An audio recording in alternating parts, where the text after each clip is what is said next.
Siang teman-teman semua. Ya, kita hari ini acara sama dokter. Kalau minggu lalu kan sama dokter Luigi kita bahas tentang eh, SOP tentang subarasi juga ya, subarasi sama eksekusi. Kalau hari ini kita bareng sama dokter Wijaya, hari ini kita Q&A tentang ini marin placenta, salmon ovary peptide yang ada di dalam SOP subarasi. Jadi nanti ini Q&A bukan maksudnya ini ya semuanya nanya nih terus kita hanya menjawab pertanyaan, bukan. Tetap akan ada presentasi, tetap akan ada slide, tapi di dalam slide-nya itu udah dipilihin semua sama Dokter Wijaya yang paling sering orang nanya itu kira-kira yang apa sih, dan udah disiapin juga jawabannya. Contoh misalkan, terus saya ada mah kira-kira apa, dosisnya berapa. Nah, nanti dijelasin kenapa kata-kata dosis salah, harusnya mungkin pakai takaran ya, karena ini kan kita makanan. Terus kalau mah itu kenapa? Pertama mungkin ada yang selnya rusak di bagian mana atau terganggu di bagian mana. Terus nanti udah setelah itu baru dijelasin konsumsi produknya yang apa aja sih, kenapa sih harus konsumsi produk yang ini, nanti dijelasin secara lebih detail di presentasinya dari Dokter Wijaya. Ini sekarang kita panggil dulu Dokter Wijaya. Halo dok. Halo, halo. Nah, Ya, oke. Udah siap dok? Mungkin siap. waktunya. Ya jadi gitu ya dok, mungkin kalau saya salah ada yang dibenerin, itu yang saya tadi bilang benar kan? Maksudnya ini Benar, tetap benar. akan ada slide, tapi di dalam slide-nya ini berisikan pertanyaan-pertanyaan dasar yang biasanya orang sering banget nanya gitu kan. Contohnya kayak misalkan saya diabetes, minum Subarasi berapa banyak sih, misalkan gitu. Atau contoh yang udah ini, saya susah buang air besar, misalkan minum usukusinya berapa banyak sih atau apa. Itu nanti akan dibahas semua kan dok, maksudnya di dalam slide itu akan ada pertanyaan-pertanyaan yang lumayan sering kita dengar gitu dok ya. Ya, tuh. Tapi lebih banyak bahas subarasi hari ini. Oke. Jadi Saya ini mungkin yang untuk tanya-tanya dulu, di hold dulu mungkin ya, biar saya nggak scroll kejauhan. Kalau saya scroll kejauhan, ntar sampai ke bawahnya ini banget, jauh banget, 90 atau 80 chat tiba-tiba. Oke, silakan dok, waktu dan tempat saya persilahkan. screen share dulu ya.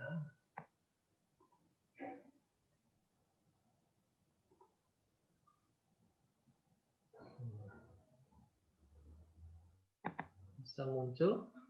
Muncul cuman rada kepotong, coba deh di full screen deh dok. Gimana caranya? Full screen slideshow, ada pilihan slideshow tuh. Di atas dok. Full screen dulu ya. Ya.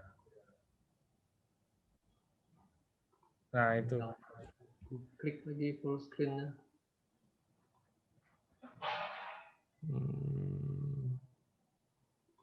Tombol full screen-nya nggak mau diklik. Gimana ini?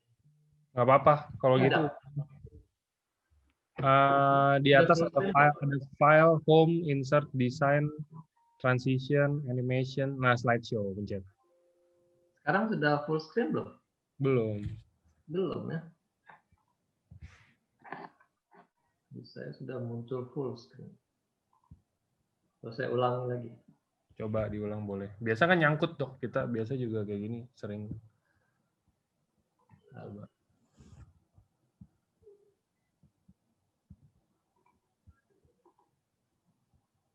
Tuh ada yang bilang dari Pak Suijan, tekan F5. Sebentar. Full screen.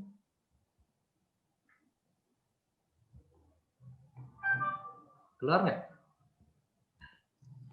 Kalau di saya sih masih sama kayak yang tadi. Coba di ini dulu deh dok. Diulang share screen-nya. Sebentar. Saya ini ya. Nah, habis itu ulang share screen.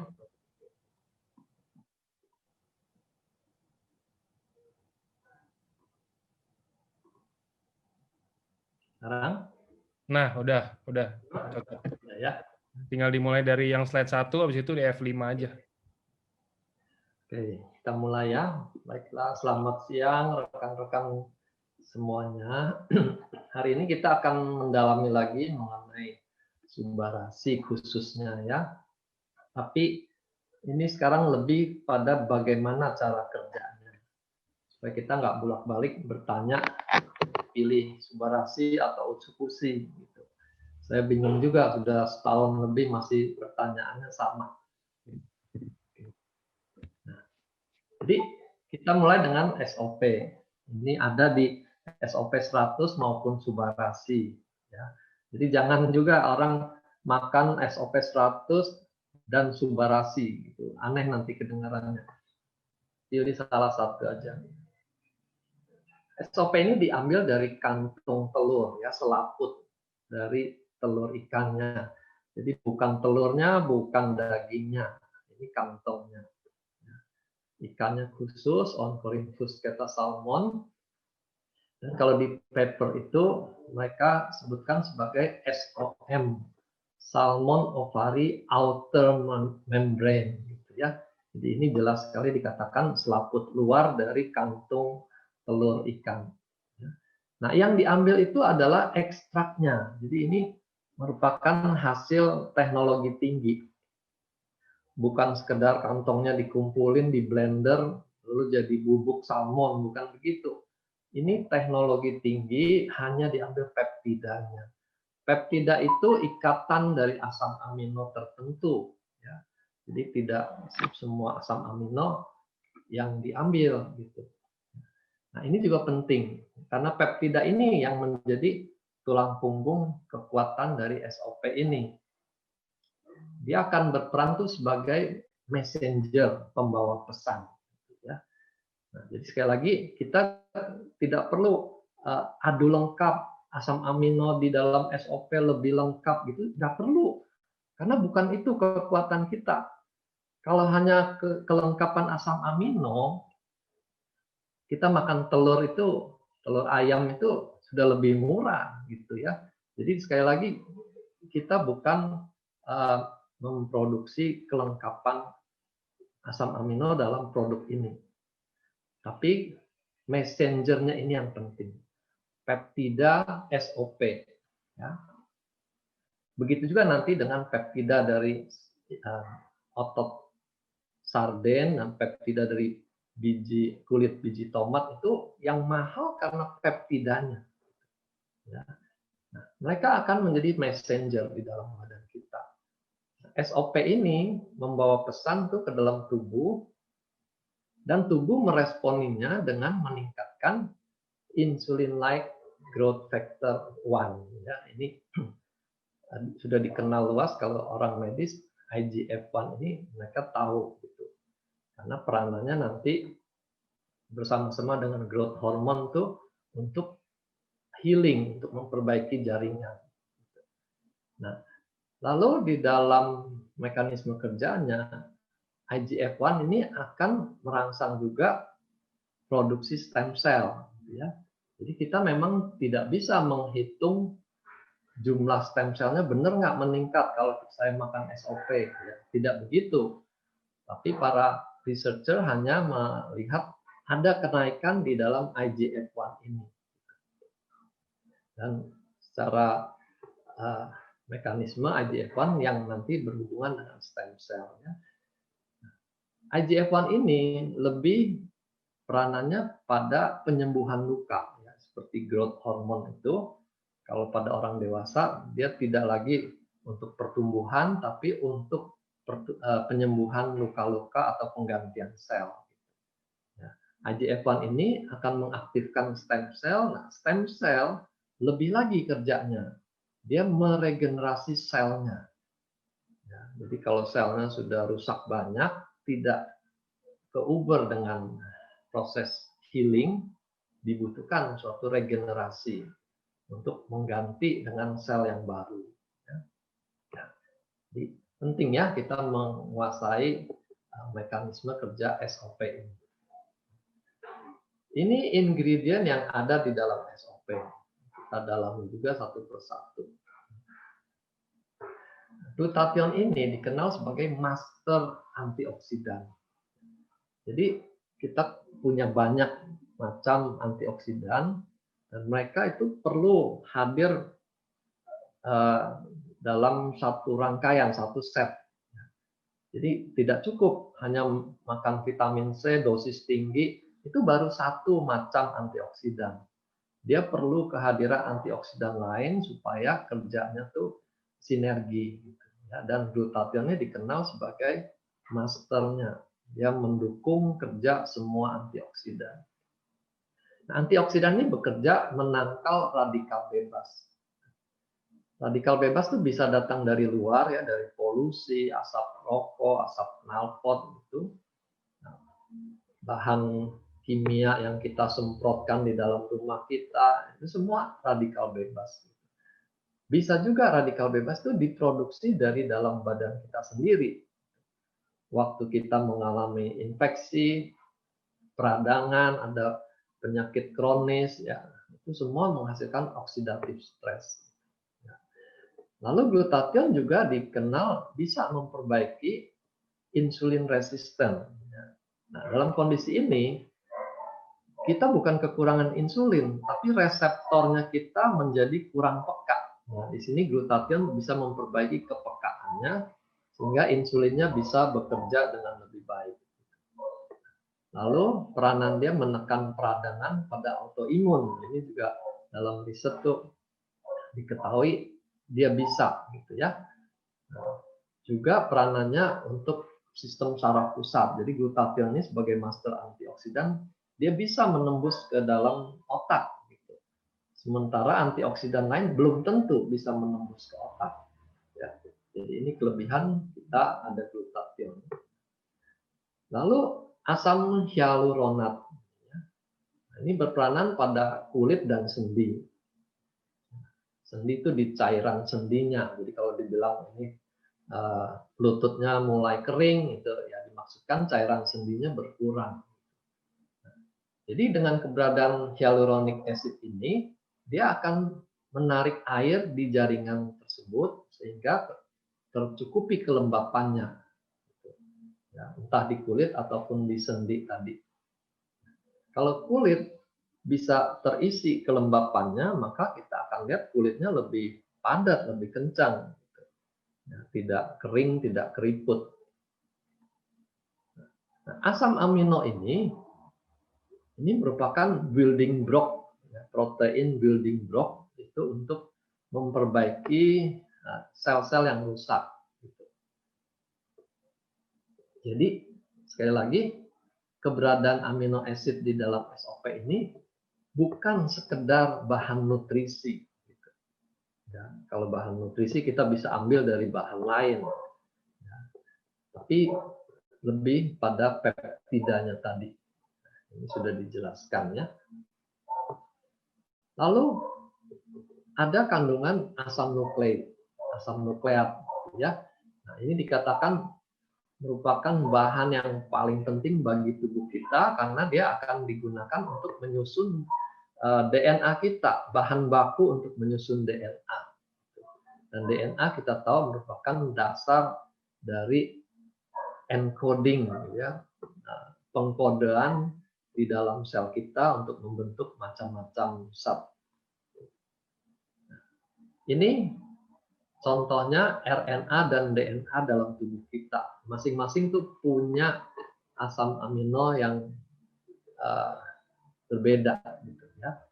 Jadi kita memberikan bahan baku untuk kecukupan produksi DNA ini. Lalu kondroitin ini bagian penting sekali dari tulang rawan. Kita tahu tulang kita ujungnya itu di persendian itu biasanya merupakan tulang rawan. Jadi bantalan yang diregenerasi terus. Kalau dia mulai keroposan, nggak mulus, sendi kita mulai bermasalah. Jadi ini juga memberi efek elastisitas dari sendi kita.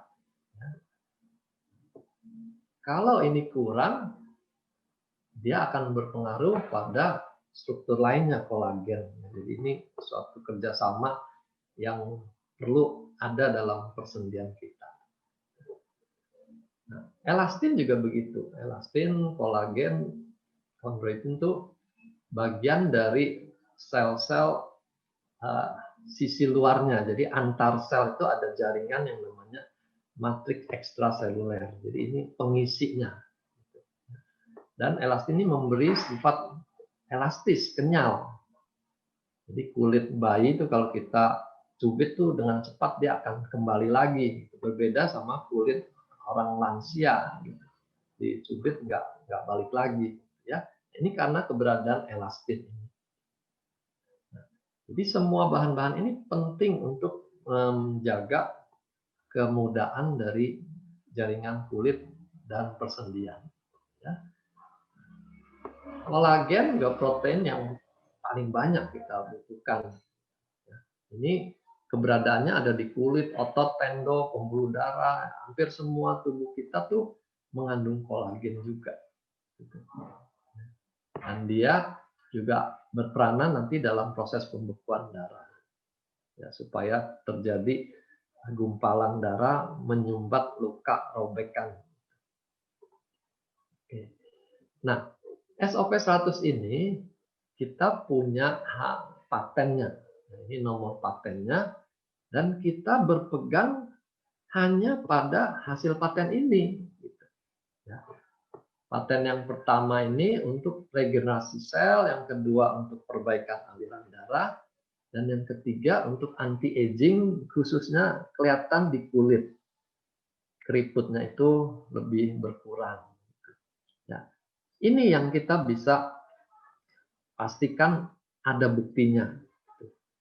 Ya. Hal-hal lain, misalnya keberhasilannya memperbaiki fungsi ginjal, itu tidak tercakup dalam paten ini. Tapi merupakan hasil tambahan karena adanya kerja 3 mekanisme ini. Gitu. Ya, nanti saya jelaskan lagi. Nah, kita ambil 10 testimoni yang paling sering saja untuk dibahas hari ini ya. Sendi tadi kita sudah singgung bagaimana bisa dia memperbaiki sendi. Karena ada regenerasi ditambah lagi bahan-bahan yang diperlukan oleh sendi. Ya, kolagen, elastin itu. Nah, diabetes juga begitu.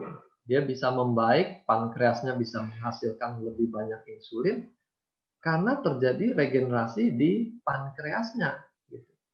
Ya, ini merupakan suatu terobosan.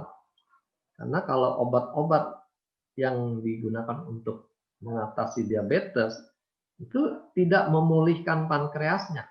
Dia memang menurunkan gulanya, tapi pankreasnya tidak diperbaiki. Butuh kemampuan regenerasi untuk memperbaiki pankreas. Ya. Itu juga organ-organ lain itu semuanya tidak lepas dari peranan regenerasi dan perbaikan aliran darah. Ya. Itu kunci utamanya. Kita coba dalami lagi penyakitnya. Ya. Oke. Nah, subarasi itu adalah khasiat SOP ditambah lagi 2 peptida yang baru. Ya. SOP-nya sendiri ditingkatkan menjadi 150 mg, ditambah peptida dari otot ikan sarden. Ya. Jadi ini sekali lagi ini peptida. Diambilnya dari ototnya saja gitu. Jadi jaringan yang lain tidak. Dan hasilnya dia mempunyai efek antihipertensi. Sebaliknya yang satu lagi tambahannya peptida dari kulit biji tomat. Ini sudah dikenal dengan merek dagang Fruit Flow. Nah, dia punya efek anti-agregasi trombosit.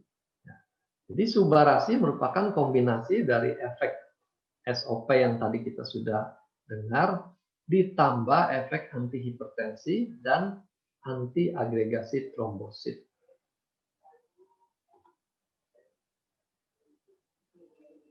Oke. Pak Angga, masih dengar? Masih. Tadi saya lihat ada yang raise hand, mungkin ada gangguan gitu. Enggak ya? Nggak ada sih, aman, Dok. Oke. Sekarang kita coba dalami bagaimana dia bekerja sebagai anti hipertensi. Karena ini menyangkut pertanyaan, oh, kalau saya darahnya normal atau bahkan darahnya rendah, bisa nggak makan Subarasi? Ya. Jadi efeknya berkaitan dengan bahan hormonal yang namanya angiotensin. Angiotensin 1 itu diproduksi normal di dalam liver kita. Tapi dia sebagai bahan yang masih inaktif. Jadi kalau tubuh memerlukan baru diubah menjadi angiotensin 2 gitu ya. Jadi kalau angiotensin 2-nya tidak naik, tidak terjadi apa-apa. Karena ini normal ada dalam tubuh kita. Nah, kalau angiotensinnya naik, diproduksinya banyak dari angiotensin 1, baru terjadi perubahan pada pembuluh darah kita. Ya, pembuluh darah itu akan mengalami konstriksi, dia mengerucut gitu, menyempit. Karena di dalam pembuluh darah itu ada ototnya, jadi ototnya akan berkontraksi dan pembuluh darahnya mengecil diameternya. Nah, kalau terjadi itu, kita sebut tahanan perifer itu meningkat. Itu sama seperti selang tuh yang diameternya lebih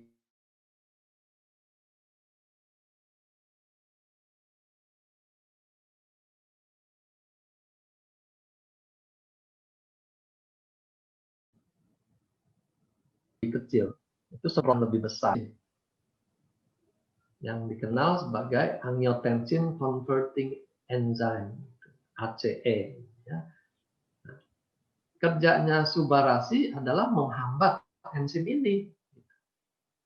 Jadi kalau enzim ini dihambat, angiotensin 2 tidak terbentuk.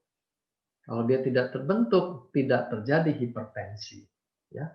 Nah, disinilah kita mengenal kata antihipertensi. Ini berbeda dengan istilah hypotensive agent.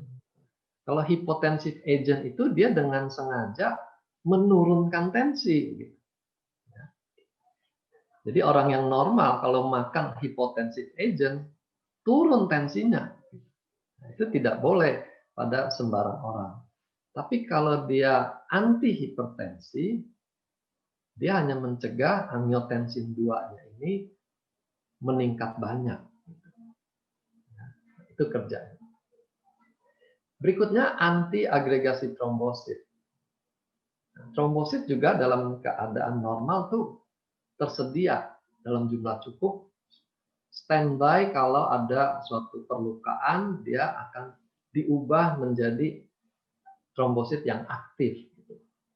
Trombosit aktif itu sifatnya tuh akan lebih mudah melekat satu sama lain, ya, karena selnya tuh berubah dari yang bulat mulus tuh menjadi berduri-duri, sehingga mereka dengan mudah melekat satu sama lain, juga melekat ke dinding pembuluh darah.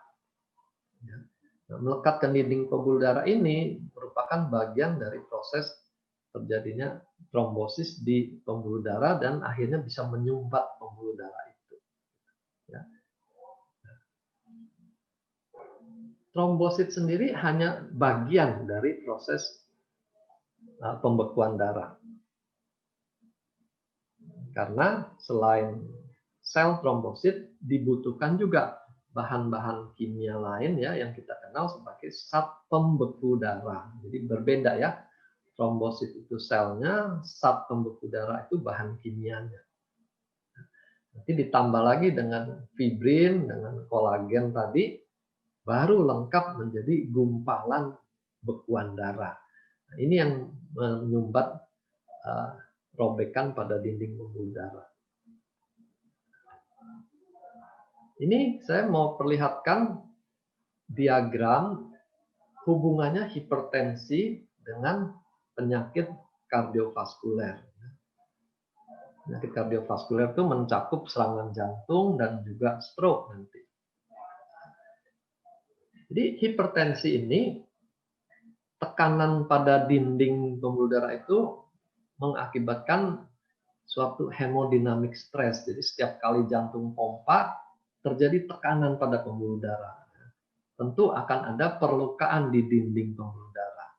Perlukaan itu nanti akan mulai menarik trombosit. Jadi ini satu bagian.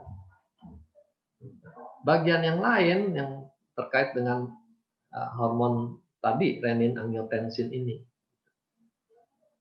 Nah, kita bisa memblok di jalur renin-angiotensin ini dan juga memblok kerja dari trombosit di jalurnya yang sisi kiri ini, ya, karena hemodinamik stres ini.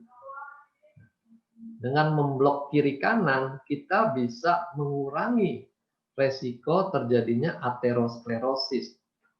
Ya. Jadi terbentuknya plak-plak di pembuluh darah kita bisa kurangi kalau kita sejak awal sudah melindungi dengan subarasi ini. Ya. Jadi otomatis kalau aterosklerosis bisa dicegah, maka kardiovaskular ini juga akan bisa dicegah. Saya ceritakan teman saya, dia 5 tahun lalu tuh check up, kalsium skornya masih rendah. Kemarin, berarti 5 tahun ini, dia mau ikut asuransi, asuransinya minta cek treadmill gitu. Ya. Ternyata di treadmill testnya itu positif hasilnya, ada ischemic response, sehingga diharuskan periksa dengan MSCT meneliti keadaan pembuluh darah di jantungnya. Singkat cerita, hasilnya dia ditolak oleh asuransi dan diharuskan periksa lebih detail lagi, melihat gambaran dari pembuluh darah jantungnya.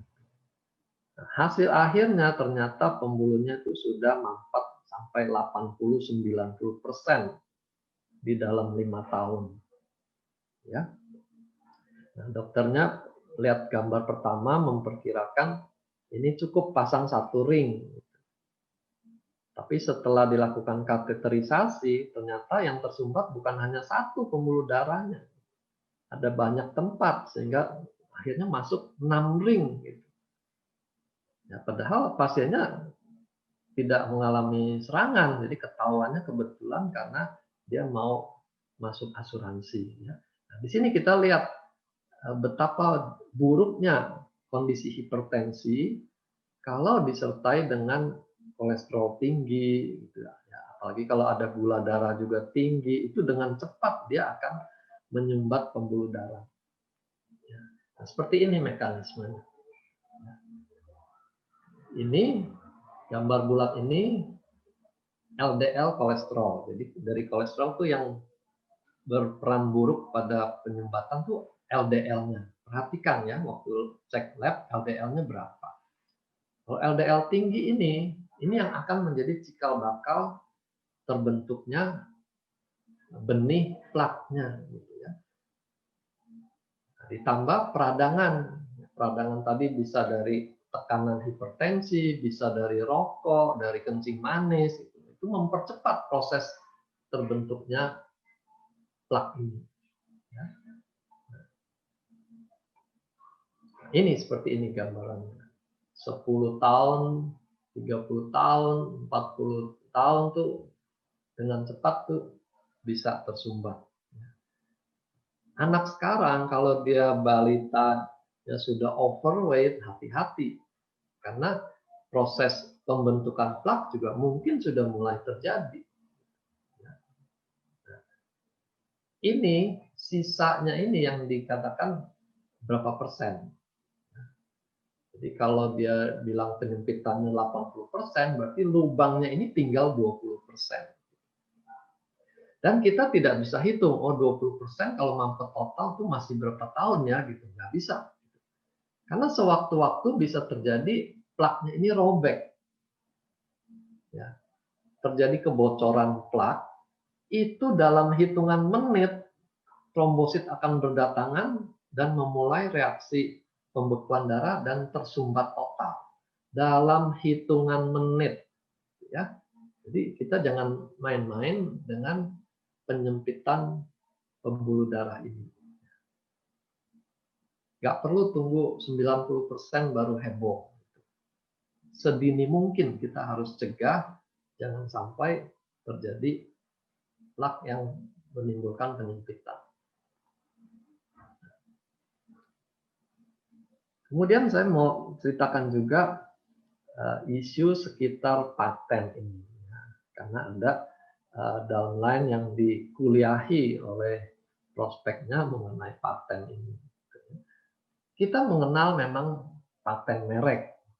Paten merek itu urusan bisnis, supaya mereknya tidak digunakan oleh perusahaan lain. Ya. Jadi kalau kita bilang paten SOP itu bukan soal paten merek, nggak ada urusannya dengan kita. Tapi yang kita maksud adalah paten fungsinya. Ini yang diteliti oleh para researcher di Jepang itu. Dan kita punya researcher Jepang itu kualitasnya itu PhD gitu ya. Jadi mereka memang orang-orang yang menekuni bidang penelitian ini. Nah, paten fungsi ini baru bisa didapat kalau dilakukan uji klinis. Jadi yang tertera di box SOP nomor patennya ini menjelaskan penelitian uji klinisnya ini dan hasilnya. Nah, setelah terbukti benar, diakui, baru kita bisa mengklaim fungsinya untuk regenerasi gitu ya. Karena tanpa uji klinis ini kita tidak bisa mengklaim efek regenerasi ini. Nah, ini kembali tadi 3 paten fungsi yang kita kenal ya. Sudah singgung. Nah, fungsi perbaikan sirkulasi darah ini saya ceritakan sedikit bagaimana mereka membuktikannya ya. Itu mereka pakai alat lalu diukur pulsnya, denyutannya di ujung jari-jari. Itu bisa menggambarkan seberapa elastisnya pembuluh darah yang ada di ujung-ujung jari.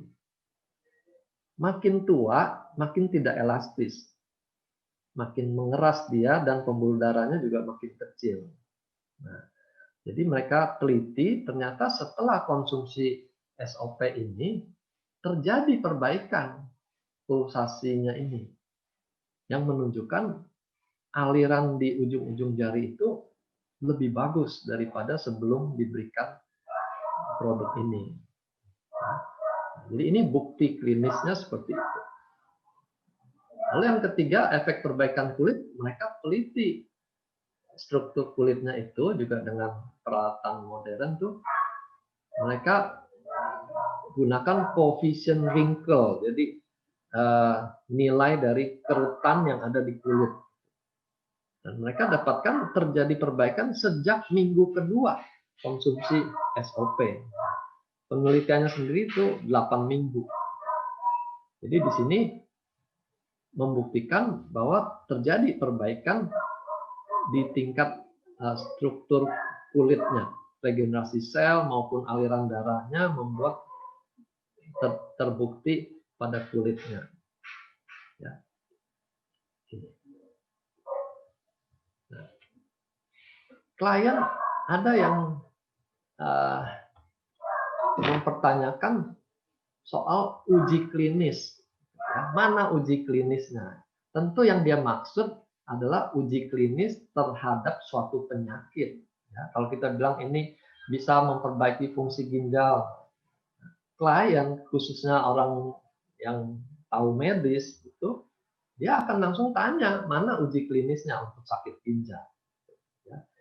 Nah di situ kita jadi terjebak dengan omongan kita sendiri.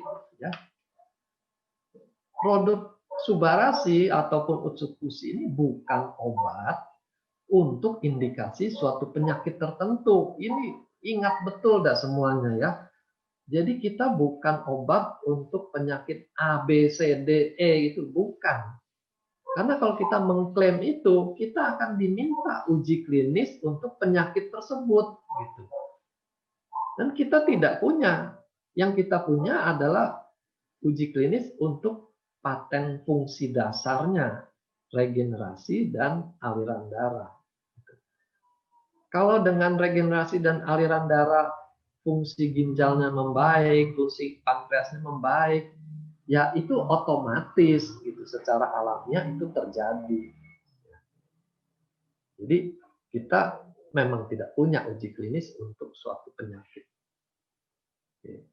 Nah, lalu di dalam obat itu, kalau ada uji klinis untuk penyakit A misalnya, lalu penyakit B ternyata juga membaik, itu tidak boleh kita tambahkan ini hasilnya untuk penyakit A dan penyakit B gitu, nggak boleh. Itu harus ada uji klinis lagi untuk penyakit B, betul nggak dia bermanfaat. Itu namanya perluasan indikasi. Ya. Nah, bagaimana dengan subarasi? Ya sama, kita bukan obat. Kalau dia ada perluasan fungsi melalui testimoni, oh ternyata dia juga bisa menumbuhkan rambut, oh ternyata haidnya juga jadi teratur, hormonnya jadi lebih seimbang gitu ya. Itu bukan perluasan indikasi. Itu memang fungsi organ di mana-mana mengalami perbaikan. Ya. Jadi kita jangan repot dibuat oleh pertanyaan mana uji klinisnya. Ya. Nah, ini contoh nih. Kalau paten fungsi melancarkan darah. Nah, ini kan akan berlaku untuk semua area. Ya. Entah darah di mata, entah darah di kaki, darah di jantung. Karena fungsinya melancarkan darah. Gitu. Nah, ini suatu temuan fisiologis namanya, yang tadi indeks pulse finger itu ya. Jadi kalau dia fungsi fisiologis yang dasar, dia tidak dibatasi untuk organ mana saja gitu ya. Dia akan berlaku untuk semuanya. Bisa nggak untuk aliran darah di jantung? Bisa nggak di ginjal? Ya otomatis, karena memang tugasnya hanya melancarkan darah. Ya. Nah, dan kemarin juga ada yang kepinteran mengomentari gitu ya. Itu penelitian tahun berapa gitu, 19 berapa gitu. Itu masih berlaku nggak katanya gitu ya. Kalau namanya penelitian dasar itu seperti melancarkan darah, ya dia tetap berlaku. Masa kita setiap tahun harus meneliti hal yang sama? Kan tentu tidak. Gitu ya. Sampai ada penelitian lain yang membatalkan temuan awal itu. Orang lain menemukan, oh ternyata tidak demikian. Bisa jadi batal temuan pertama. Ya. Jadi dia tidak dibatasi oleh tahunnya. Ya. Oke. Lalu bagaimana SOP bisa membantu autoimun, alergi gitu ya.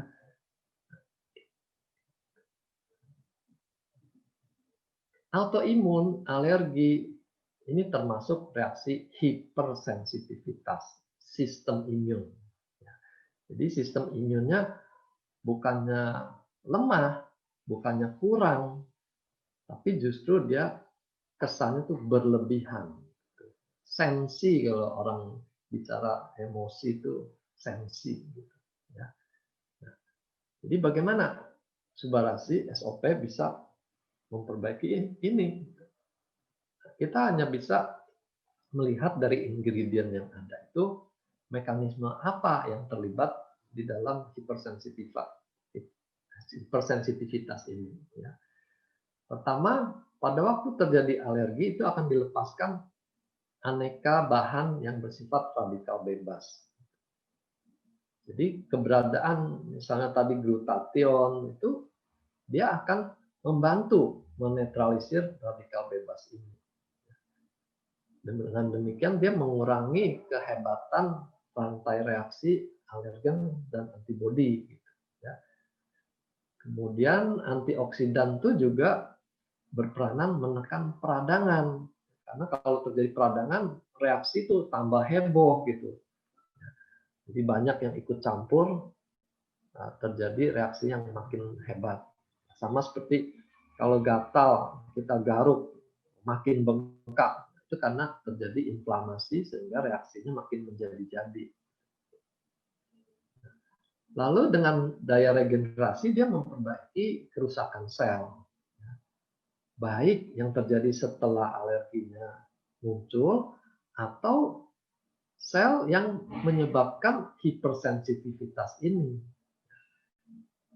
Nah, di dalam teori sistem imun ada sel yang namanya suppressor T atau nama lainnya regulatory T cell, gitu ya.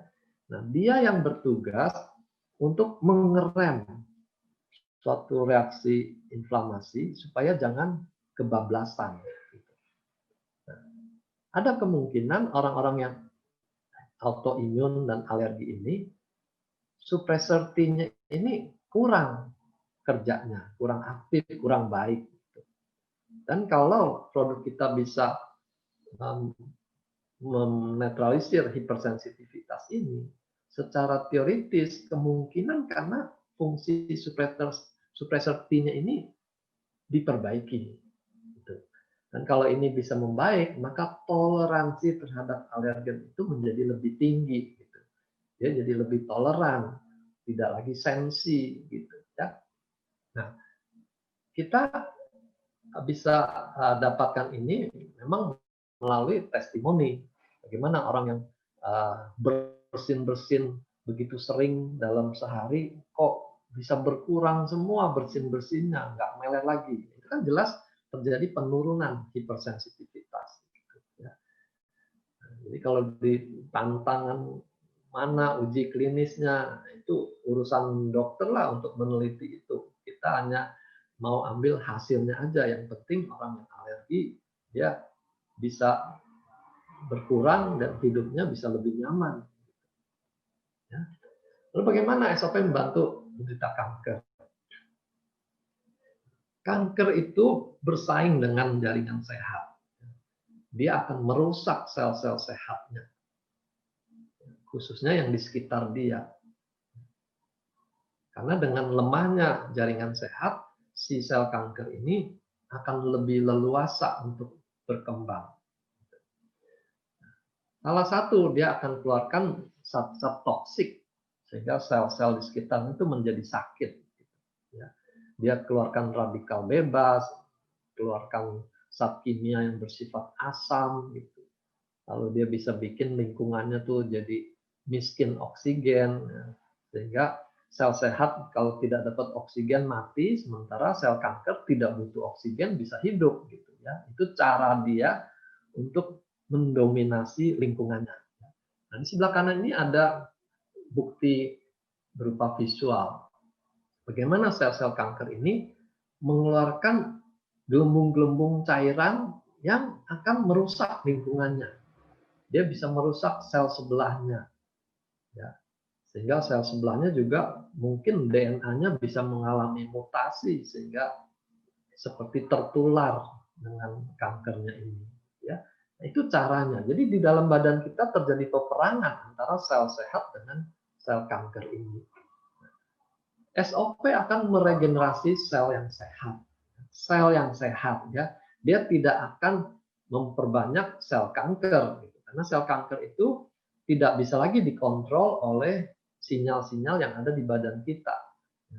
Dia mau memperbanyak dirinya sendiri, tidak peduli lagi sinyal yang ada di tubuh kita suruh berhenti, itu nggak bisa. Lalu dengan perbaikan aliran darah, sel yang sehat itu juga akan mulai mendapatkan darah segar lagi. Ya.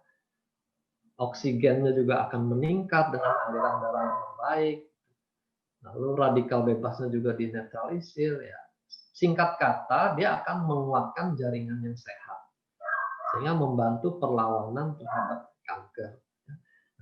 Nanti kalau ditambah dengan Utsukushi, dia bekerja mengaktifkan natural killer cell yang lebih spesifik lagi untuk melawan sel-sel yang berubah ini, bermutasi ini. Jadi kalau pada sel penderita kanker, kita butuh kedua produk ini. Gimana hipertensi? Tadi kita sudah singgung sedikit ya. Hipertensi itu secara alami itu memang bisa terjadi.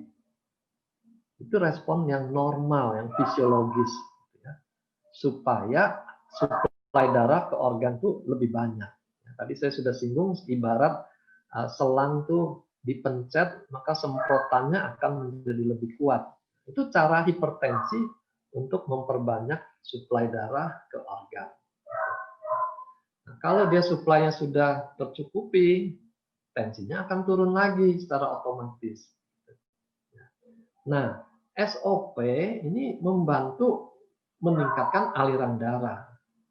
Ya, tadi kan sudah terbukti dia meningkatkan aliran darah. Jadi tubuh tidak perlu menaikkan tensi untuk kecukupannya. Nah, ini otomatis terjadi. Jadi kalau orang minum SOP lalu besoknya atau minggu depannya tensinya turun, itu karena suplai darahnya membaik. Apalagi sekarang subarasi ditambahkan antihipertensi, ya, dia efeknya mestinya akan lebih kuat lagi dibandingkan SOP saja. Lalu pada hipertensi kita juga ingat dia mempunyai daya rusak terhadap organ-organ yang terminal, yang di ujung-ujung, ya, itu disebut end organ. Karena tekanannya semprotan yang begitu tinggi, dia bisa merusak. Mata, ginjal, jantung, otak itu termasuk di dalam end organ itu. Jadi pada hipertensi matanya bisa rusak juga.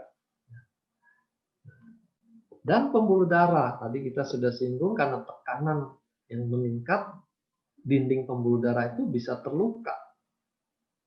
Terluka dia akan menarik trombosit, LDL, kolesterol, semua menimbulkan plak di situ, makin sempit tensinya makin meningkat lagi gitu, ya. Jadi kita memotong jalur-jalur ini sebelum terjadi penyakit. Bagaimana dengan sakit lambung kronis atau yang komplikasi sudah sampai ke kerongkongan, ya, kita kenal sebagai GERD. Regenerasi sel bisa memperbaiki mukosa lambungnya. Bahkan kalau dia sampai luka, erosi, itu juga bisa lebih cepat ditambalnya. Terlebih lagi, otot sfinkternya, orang yang GERD itu asam lambungnya naik ke atas, itu karena sfinkternya melemah. Biasanya kalau kita bertahap itu hanya angin yang keluar.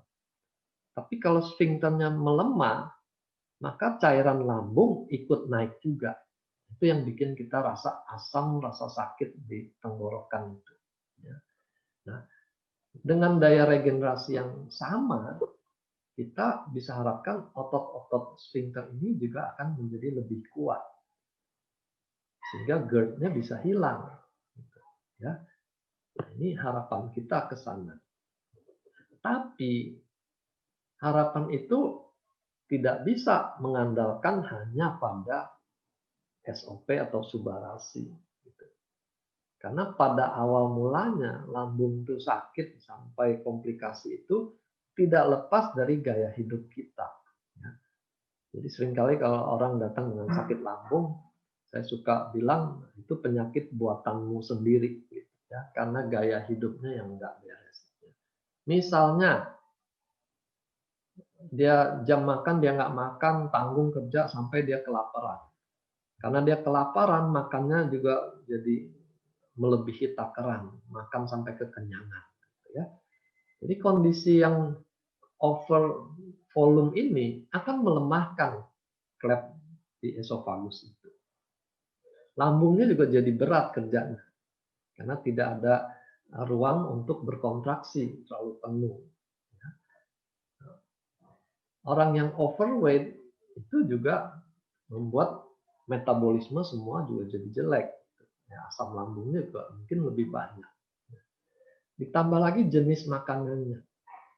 Kalau dia banyak makanan berlemak, entah benar-benar lemak atau tersembunyi dalam bentuk gorengan, itu dia lebih lama bertahan di lambung. Sehingga lambung yang mestinya sudah kosong, dia masih terisi. Nah, ini membuat kerja lambung jadi lebih berat juga. Satu lagi kebiasaan yang sering itu makan terburu-buru. Ya, karena kejar tayang semuanya jadi buru-buru. Makan terburu-buru. Apa akibatnya? Akibatnya makanan yang mestinya digiling oleh gigi, dia oper ke lambung yang tidak punya gigi. Kita bisa bayangkan betapa beratnya kerja lambung mewakili kerja di mulut. Ya. Jadi ini semua akan membuat lambungnya bermasalah. Jadi sekali lagi kita tidak bisa hanya mengandalkan saya minum SOP sudah sekian box, nggak ada hasil. Ya, gaya hidupnya seperti ini bagaimana mau ada hasil? Nah, ini lain lagi untuk pertumbuhan rambut. Normal dikatakan kalau masih di bawah 100 helai itu masih bisa terkejar, orang tidak menjadi menipis rambutnya. Tapi kalau terjadi kondisi-kondisi kurang gizi, ya, entah karena dietnya terlalu ketat atau memang asupan proteinnya kurang, habis sakit berat sehingga berat badannya turun banyak, ini akan membuat rambut rontok lebih banyak. Juga kebiasaan pakai hair dryer, ya, ini merusak. Plus gangguan hormonal juga bikin rambut rontok. SOP bisa membantu ini pada hal-hal yang saya cetak hitam ini ya, kecukupan proteinnya lewat asam amino tuh kita bisa bantu. Tapi jumlahnya nggak banyak ya, jadi kita tetap perlu mensuplai protein dari sumber lain. Lalu hormonal imbalance juga kita bisa perbaiki.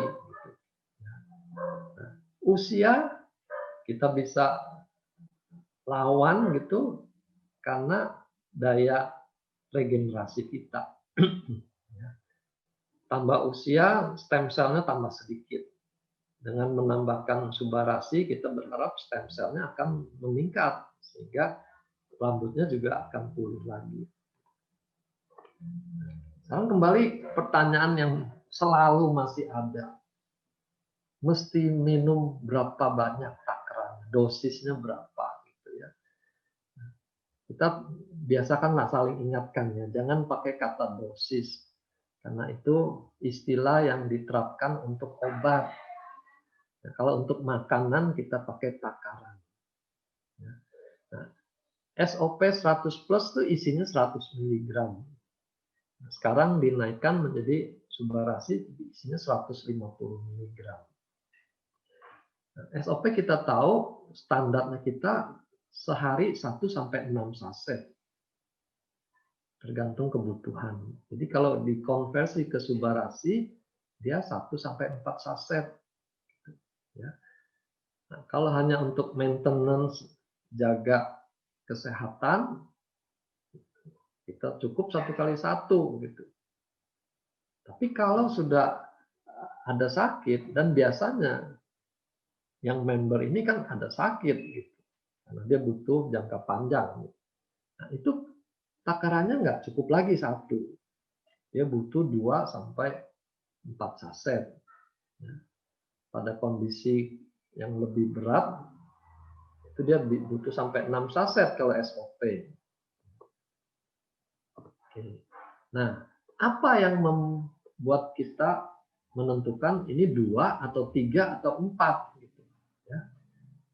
Ingat ya, bukan nama penyakitnya yang menentukan ini perlu 2 atau 4. Karena sekali lagi kita bukan obat untuk penyakit A, B, C, D, E. Jadi bukan nama penyakitnya. Ini kanker stadium 4, berapa dosisnya? Mau stadium 1, mau stadium 4, itu perlakuan kita sama. Gitu ya. Yang menjadi patokan adalah ini. Berapa banyak kerusakan selnya? Ringan, sedang, atau berat. Kalau stadium 4 itu menimbulkan kerusakan di berbagai organ, kita kelompokkan dia termasuk berat misalnya gitu. Tapi sekali lagi bukan karena stadiumnya gitu, tapi karena kondisi kerusakannya banyak. ditabrak sepeda sama ditabrak mobil, ya, takarannya jadi berbeda karena kebutuhannya berbeda. Ya. Lalu usia, makin tua, makin sedikit cadangan stem cell. Jadi ada klien usianya sudah hampir 90 tahun. Dia katakan dia minum sudah sebulan biasa-biasa aja tuh. Dia sudah minum sekian box. Jadi saya selalu ingatkan lagi, jangan pakai sudah minum berapa box gitu ya. Itu tidak menunjukkan sesuatu gitu. Kita butuh minumnya sehari berapa. Ternyata benar, orang itu minumnya sehari 1. Usianya udah 80 lebih. Ya, walaupun dia minum sudah 3 bulan dengan takaran 1x1, ya tidak cukup. Ya. Jadi usia mempengaruhi berapa banyak kebutuhannya. Lalu lama sakitnya, kalau sakitnya sudah 10 tahun, apalagi kencing manis 10 tahun, ya tentu kerusakannya lebih banyak. Kita berikan takaran yang lebih tinggi. Komplikasi, begitu. Ada kencing manis, ada kolesterol, ada darah tinggi, asam urat, semua banyak gitu masalahnya. Dia butuh lebih banyak. Ya.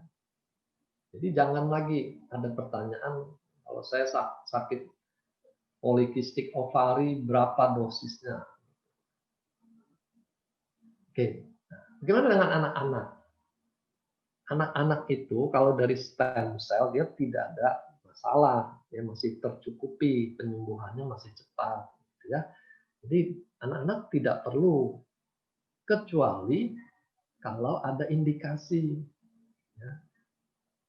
Anaknya tumbuh kembangnya ada masalah, terlambat, kepalanya tadi ada pertanyaan, kepalanya tidak bisa ditegakkan, nah, itu ada masalah.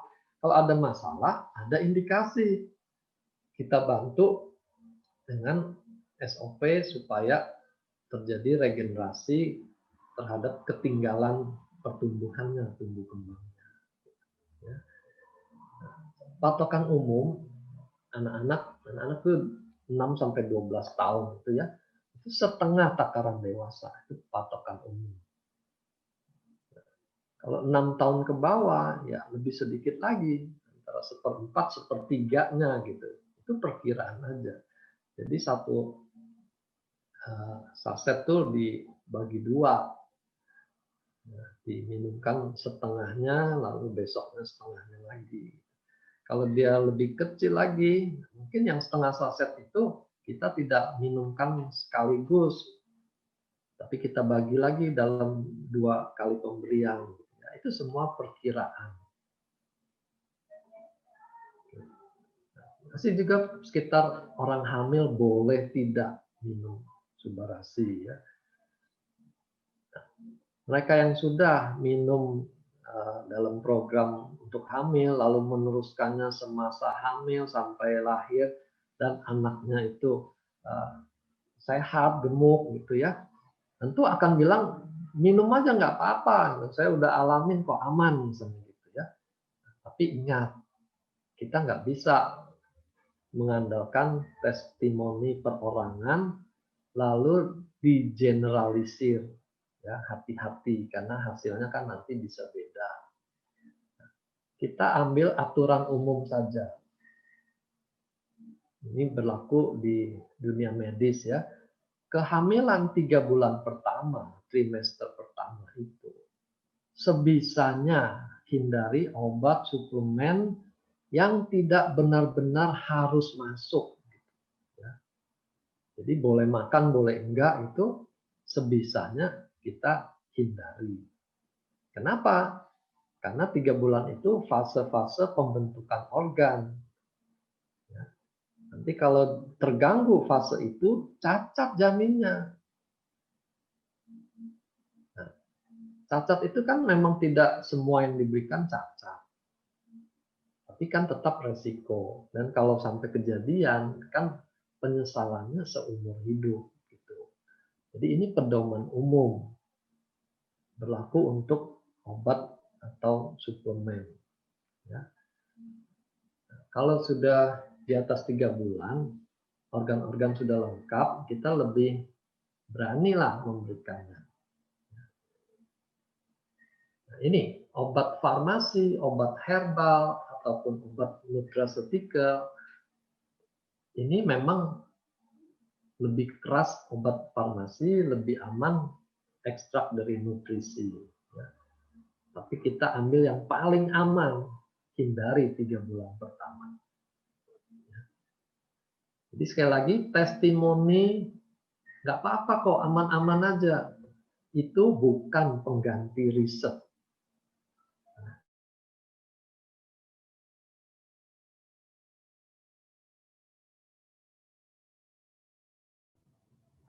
Dok, sedikit putus-putus ya, Dok.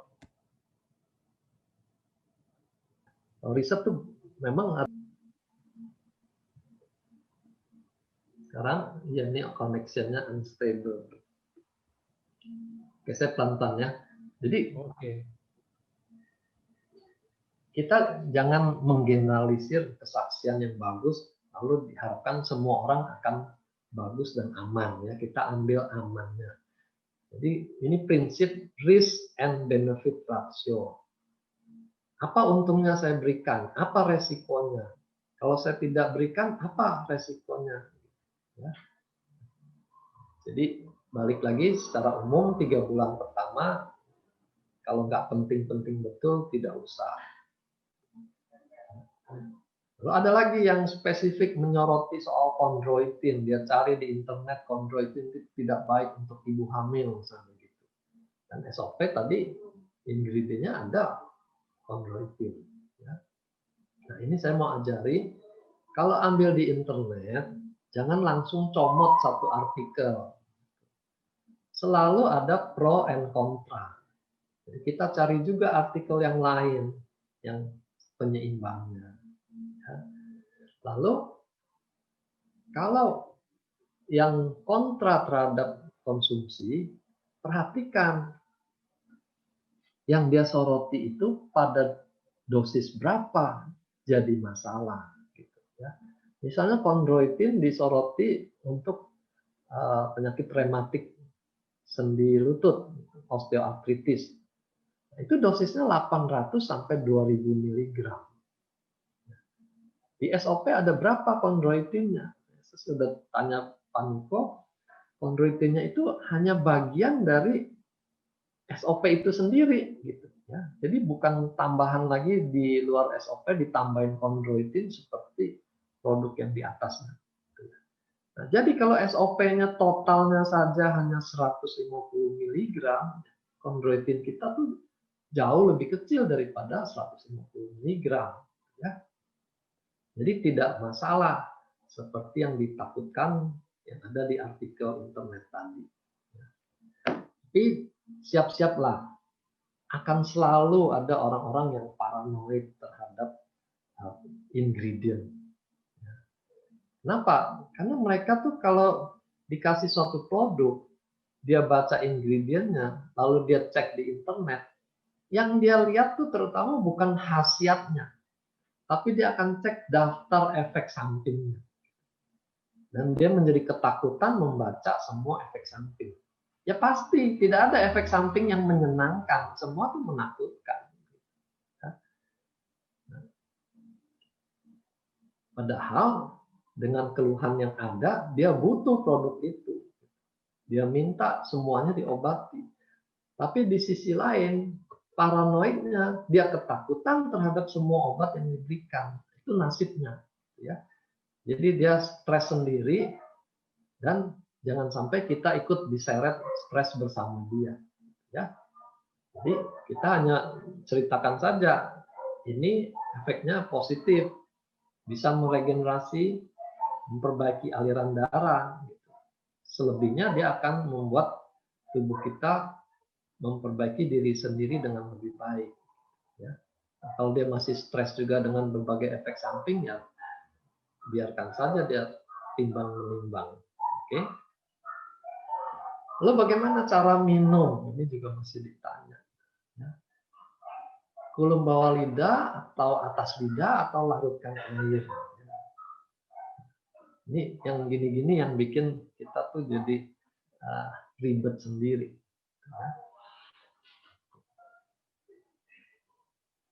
Kita minum langsung itu yang pasti ya. Kalau tidak ada air, sedang di mobil, sedang di kantor mau ambil air jauh misalnya, itu silakan langsung diminumkan di dalam mulut ya.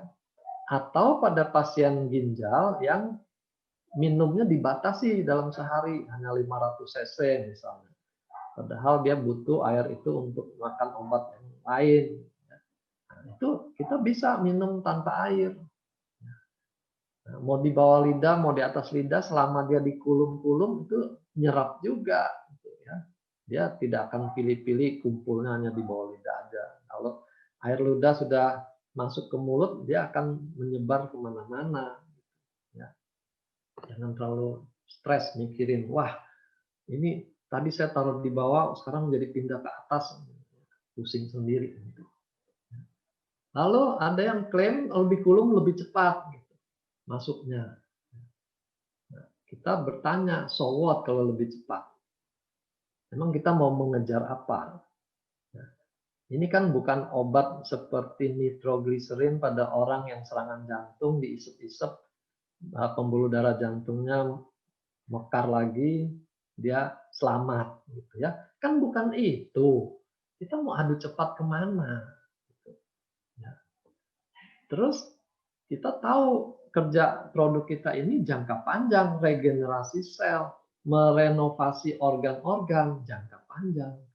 Jadi ini bukan soal adu cepat, tapi bagaimana konsistensi kita mengkonsumsinya untuk 3 bulan, untuk 6 bulan. Ya, kalau dia butuh terus lagi ya kita teruskan. Ya. Jadi tidak perlu pusing dengan cara konsumsi ini. Nah, juga jangan berpikir kalau dia lebih cepat, healingnya juga lebih cepat. Ya, nggak bisa. Atau dia tambah-tambahkan takarannya supaya lebih cepat sembuh. Nggak bisa. Healing itu ada temponya sendiri di dalam badan kita. Kita nggak bisa mempercepatnya. Ya. Kita hanya bisa membantu supply-nya itu cukup. Ya. Nah, ada lagi yang nanya, ini pakai air dingin, air biasa, atau air panas? Istilahnya diseduh. Yang pasti jangan diseduh, karena air panas itu bisa merusak asam amino. Ya. Nah, kalau air dingin atau air biasa, selama bahannya larut dengan baik, minum aja. Kalau dia lebih nyaman dengan air dingin, silakan. Kalau dia takut air dingin, ya air biasa. Ya. Jangan bikin jadi ribet. Nah, ini lagi, tambah ribet lagi. Minumnya yang bagus jam 5 sampai jam 9 karena itu kerja organ usus besar, usus lambung tuh jam segitu. Ya. Kalau nggak pagi, minumnya sore jam 5, jam 7 itu kerjanya ginjal di situ. Ya. It looks cool, ya. Katanya sophisticated, ada jam-jamnya. Ya. Memang teori ini ada di dalam ilmu akupunktur, jam kerja biologis organ. Jadi kalau dalam akupunktur melakukan terapi untuk ginjal pada jam 5 sore itu diperkirakan efeknya lebih kuat gitu ya. Teorinya begitu. Nah, dalam kenyataannya teori itu tidak dipakai karena tidak ada orang mau nungguin untuk liver tengah malam, nanti kamu datangnya jam 11 malam saya tusuk, nggak ada ya. Jadi jangan pusing. Jangan bikin jadi ribet. Nah, ini guyonan aja. Hanya ada satu aturan, jangan makan waktu tidur. Nanti keselak. Oke. Lalu detox. Ini saya juga perlu jelaskan maksud detox itu apa. Ya. Subbarasi kerjanya tuh sampai di level seluler. Ya, karena dia memperbaiki sel. Jadi detoxnya ini adalah detox di seluler. Sel kita itu juga membuang kotoran-kotoran dari dalam sel itu keluar. Itu detox seluler. Jadi kita bayangkan kalau semua sel tuh menjadi lebih aktif bersih-bersih di rumahnya masing-masing, maka toksin akan keluar dalam jumlah lebih banyak. Nah, itu yang menimbulkan gejala detox. Seperti orang sakit gitu ya. Kayak sumbung-sumbung nggak enak badan, mau ngapain juga nggak enak. Nah, itu seperti itu gejala detox. Atau kalau dia sedang menderita suatu penyakit, misalnya eksim gitu, kok sepertinya eksimnya tambah parah. Nah, itu bisa dari efek detox itu juga. Jadi kita tidak bisa bilang kalau sakit ginjal ini detox di ginjal, tambah lagi tabel kalau dia kejang-kejang itu detox di ginjal. Aduh, itu jangan dipakai lah. Ya. Kejang-kejang itu suatu yang serius, kita nggak bisa bilang itu bagian dari gejala detox.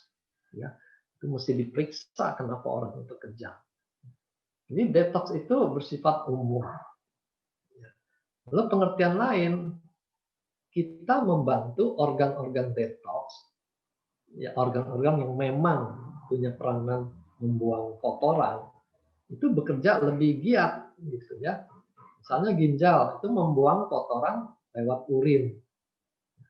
Liver itu menetralisir racun-racun, lalu dibuang lewat empedu itu keluar di usus. Gitu ya. Usus juga sampah-sampah yang nggak dipakai, toksin yang ikut masuk waktu kita makan tuh dikeluarkan di usus. Paru lewat kelenjar keringat dia keluar. Kulit itu ya. Paru tuh lewat udara pernafasan atau lewat lendir. Ini penting diingat ya. Paru kalau detox bahan yang tidak menguap itu berupa lendir. Jadi slamnya, reaknya itu bisa lebih banyak. Ya. Nah, detox itu sendiri, tubuh juga ada perlindungannya supaya dia nggak keracunan. Itu salah satunya lewat antioksidan yang dikeluarkan di tingkat seluler. Ya. Dari kita hanya tambahkan sedikit glutathione. Selebihnya itu kita butuh antioksidan lain.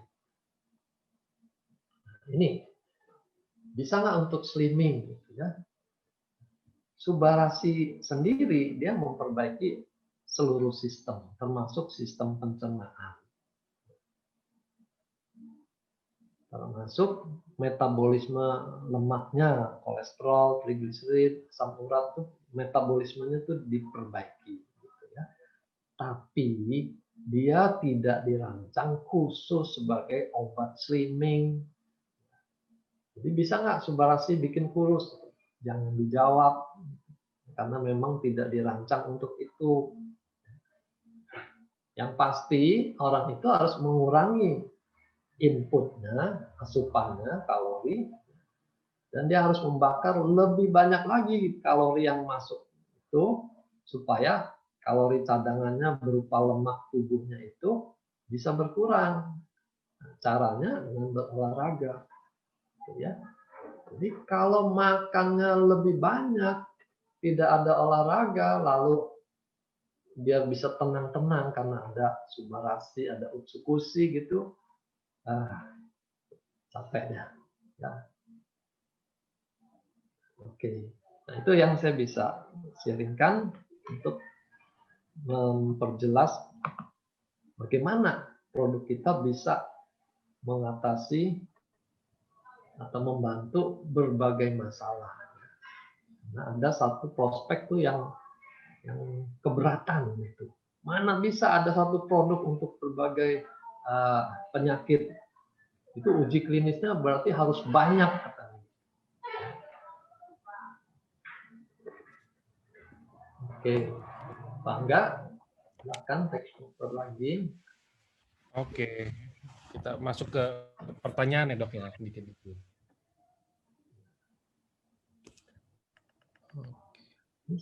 Share screen-nya sudah stop ya? Udah stop. Oke. Oke, selamat siang.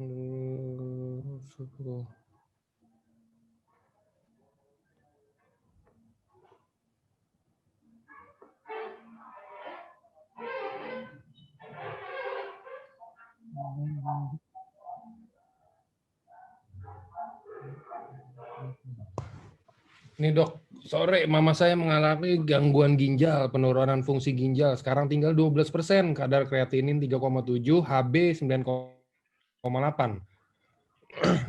Konsumsi Subarasi apakah aman? Karena fungsi ginjalnya sudah mepet. Jujur nggak berani coba-coba. Mohon penjelasannya. Ya. Kalau produknya itu berupa asam amino, itu udah partikel yang paling kecil dari protein. Ya. Jadi kita bisa pastikan itu aman, tidak memberatkan ginjal. Ya. Jadi biasanya ginjal tuh yang dibatasi jumlah protein itu secara total. Itu konsumsi entah dari dagingnya atau kacang-kacangannya yang mengandung protein itu dibatasi. Tapi kalau ditambahkan untuk Subarasi aja itu tidak banyak, itu kan hanya 150 mg. Itu pun campur-campur ya, jadi asam aminonya tidak full 150, ada komposisi yang lain itu. Aman untuk ginjal tuh, malah manfaatnya jauh lebih besar daripada risikonya. Oke. Tapi ingat ya, selalu mulai dengan takaran yang kecil. Karena efek detoksnya itu yang mungkin malah lebih besar daripada yang kita takutkan dari efek obatnya, efek Subarasinya sendiri. Oke, lanjut.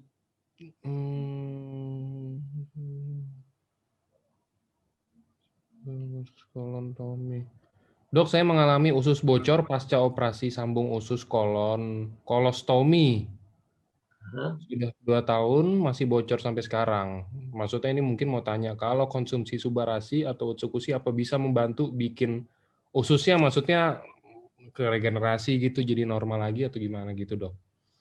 Ya, regenerasi kan pasti menurut fungsi dia gitu, dia bisa meregenerasi.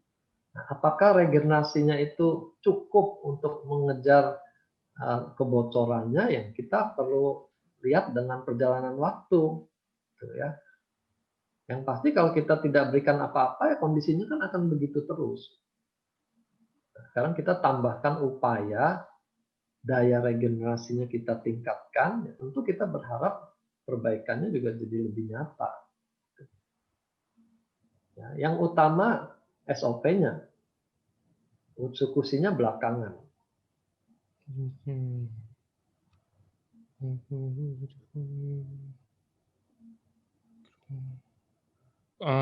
Izin bertanya, suami teman saya riwayat diabetes, kemudian jadi jantung, dan sekarang udah pasang 3 ring di sebelah kanan jantung.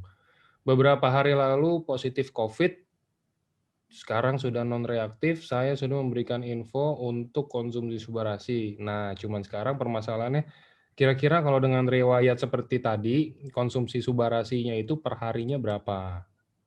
Balik Untuk lagi kan, nggak peduli mau ringnya 1, 2, 3 gitu loh. Tetap kita berikan bertahap.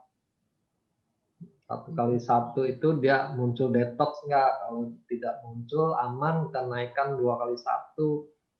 Nah, sekarang dilihat orangnya umur berapa, ada kerusakan waktu serangan jantung, ada kerusakan besarnya, sempat serangan atau enggak gitu. Kalau seperti teman saya, dia nggak serangan tapi sudah dipasang ring, walaupun ringnya 6, tapi kalau dia tidak serangan kan berarti tidak ada kerusakan. Kita tidak perlu kejar dengan takaran yang tinggi. Silakan perkirakan sendiri butuhnya berapa, berat badannya berapa, usianya berapa, itu semua dihitung. Dia butuh 2, 3, atau 4. Dan juga karena ini perlu konsumsi jangka panjang, Jangan sampai dia bela-belain makan 4 saset per hari, tapi hanya bisa beli untuk 2 bulan. Ya. Sayang sekali. Lebih baik dia makan 2 kali 1, tapi bisa jangka panjang.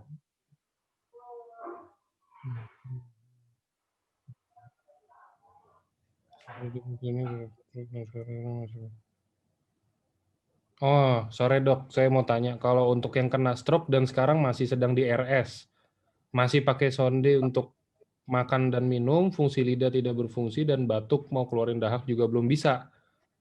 Nah, ini mungkin nanya kali ya, konsumsinya gimana dok, kalau tetap mau dicoba dikasih Subarasi gitu.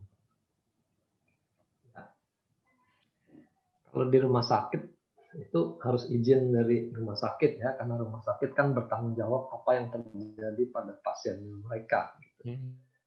Kalau dengan sonde ya nanti masukkan ke sonde. Jadi masalahnya dia ada paru itu, karena salah satu efek detox nanti bisa slamnya jadi lebih banyak. Nah, takutnya dia slamnya jadi banyak, orangnya jadi sesek, keluarganya langsung menyalahkan ini gara-gara minum SOP kamu, pasien saya tuh jadi tambah sesek. Ya. Nah, itu perhitungkan. Kalau mau diberikan juga ya takarannya yang kecil aja dulu 1 kali 1. Aman baru naikkan. Oke, fungsi ginjal nggak jadi masalah.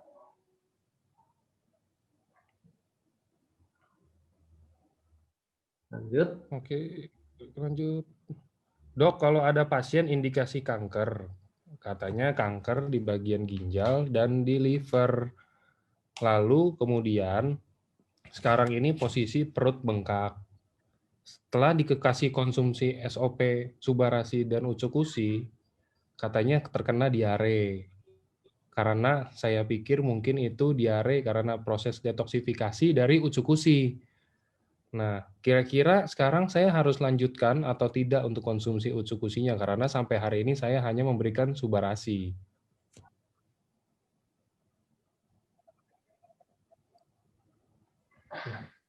Jadi kalau sampai diare itu pertama berapa banyak sih yang diberikan. Karena SOP sendiri pada takaran tinggi itu memang bikin diare, dia ada efek laksatifnya. Itu makanya selalu prinsip kita, jangan ini penyakitnya berat, hantam dosis tinggi. Nggak ada. Malah dia bikin efek samping jadi bumerang buat kita. Ini gara-gara obat kamu jadi begini. Jadi Subarasi aja dulu, kalau aman baru tambah Ucukusi.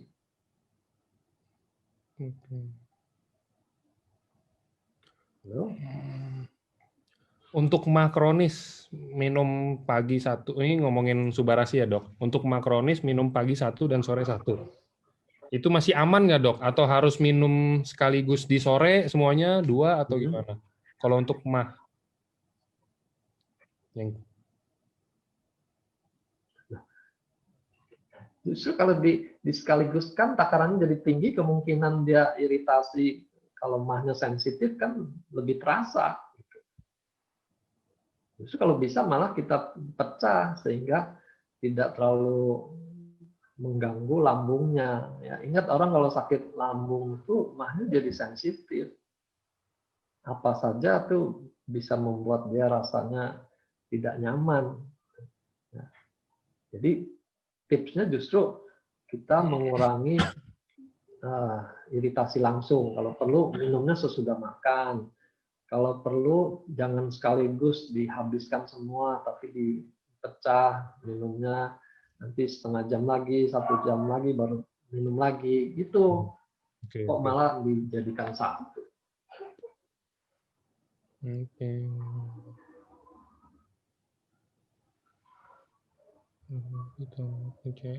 Untuk orang harus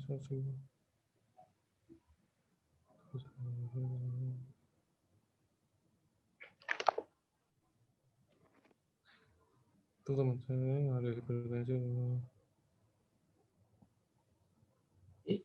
Ini ada beberapa pertanyaan yang mungkin efek beda-beda ke tiap orangnya dok. Ini saya kasih contoh satu aja, mungkin bisa menjawab buat semua karena banyak yang nanya. Ini saya pilih satu, nah ini. Dok, untuk endometriosis gimana dok? Dan kista, sebelum minum Utsukushi kista 5 cm dan 3 cm. Tapi setelah minum Utsukushi setengah box, tiba-tiba anyang-anyangan dan kencing jadi sakit. Saat cek ke dokter, kista membesar. Dan sekarang ada endometriosis, padahal sebelumnya tidak ada. Bagaimana dok? Takarannya yang dipakai, ataukah itu lagi proses detox? Setelah di stop Utsukushi, anyang-anyangan hilang, pas dicoba minum lagi, datang sakit lagi dan semuanya kembali ke awal lagi. Gimana dok? So saya kista sih harusnya kayaknya diangkat ya dok ya, tetap.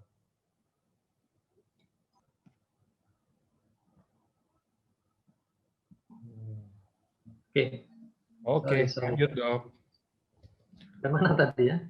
Nah, saya cariin. Enggak, tadi kan maksudnya banyak yang ini dok, yang nanya kayak contoh saya tadinya sebelum konsumsi Subarasi, misalkan tadi saya ada kasih contoh, misalkan saya buang air besar sehari 5 kali nih, emang itu udah aneh kan 5 kali sehari saya buang air besar.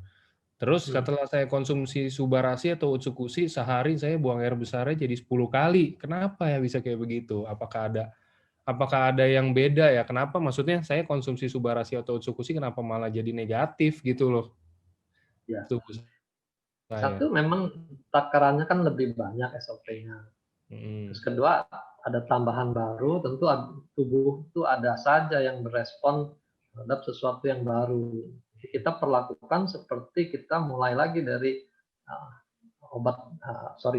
produk baru gitu, adaptasi lagi, start low go slow lagi gitu. Jangan langsung khawatir ini karena nggak cocok gitu ya. Adaptasi itu perlu.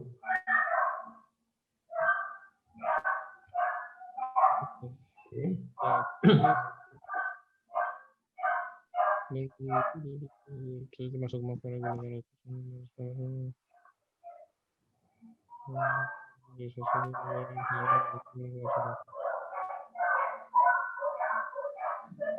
ya mungkin itu bisa membantu, ini masih banyak kan yang kayak tadinya misalkan udah kena penyakit osteoporosis.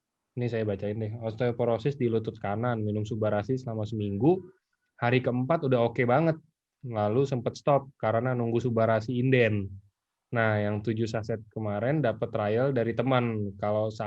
Lalu sakit lagi lututnya waktu nggak minum Subarasi.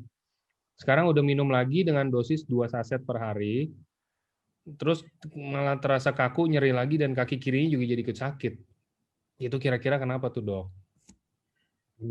Kalau osteoporosis, jangan mimpi dia akan membaik dalam 1 minggu atau 1 bulan. Ya. Regenerasi tulang itu kan lebih kompleks lagi. Gitu ya. Nah, kalau keluhannya membaik, itu bukan karena osteoporosis yang membaik. Itu mungkin kondisi sekitar sendinya yang membaik. Aliran darah di ototnya, radangnya bisa ditekan lebih ringan gitu. Itu yang membuat nyerinya sepertinya menghilang gitu. Ya. Tapi kondisi dasar osteoporosisnya itu butuh waktu.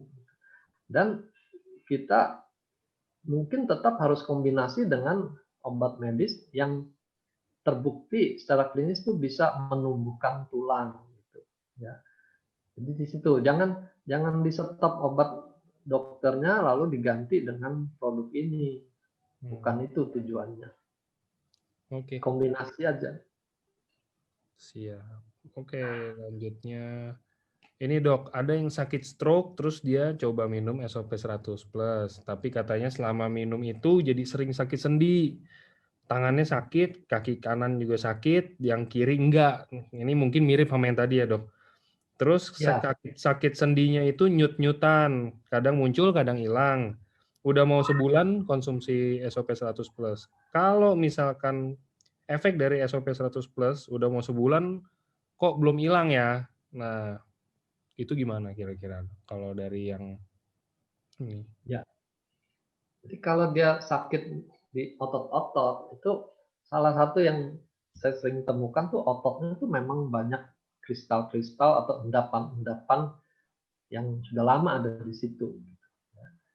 Jadi Subarasi waktu dia detox bisa saja itu endapannya jadi tambah banyak juga karena bongkar-bongkar kotoran dari dalam sel tuh. Nah, sementara yang numpuk di luar tuh sudah banyak. Nah, di situ kita perlu minum airnya yang diperbanyak supaya pembilasan di sel antar sel itu lebih cepat terjadi dan dibuang ke ginjal, dibuang ke liver gitu. Lalu untuk lokal areanya otot itu mungkin dia perlu massage supaya jangan numpuk di ototnya. Jangan lupa massage itu terapi yang paling tua di dunia ini. Ada manfaatnya tersendiri.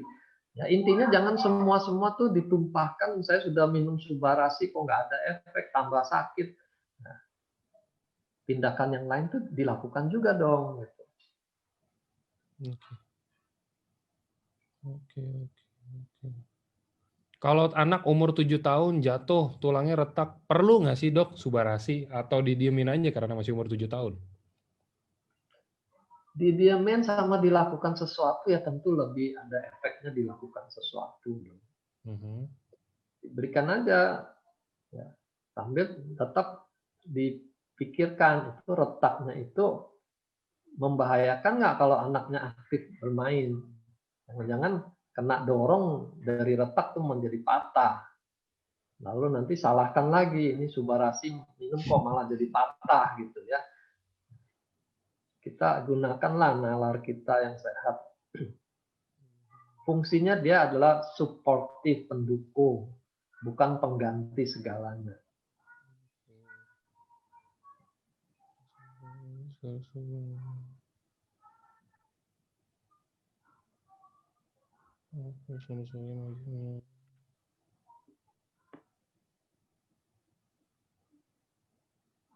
Ini sementara saya baca juga di sini, kalau bepergian kakinya bengkak, sembuh kalau tiduran. Itu karena aliran venanya tidak lancar ya. Subarasi ada kelebihan di anti agregasi trombosit itu, dia membantu mencegah trombosis di vena. Nah, jadi kita bisa harapkan lebih banyak dengan Subarasi ini dibandingkan kalau dia hanya minum SOP. Nah, kalau pertanyaannya bisa sembuh nggak dengan Subarasi? Let's see, gitu. Kita nggak bisa pastikan sekarang bisa sembuh atau enggak. Tapi kita harapkan kemajuan. Karena aliran darahnya akan dibuat lebih lancar.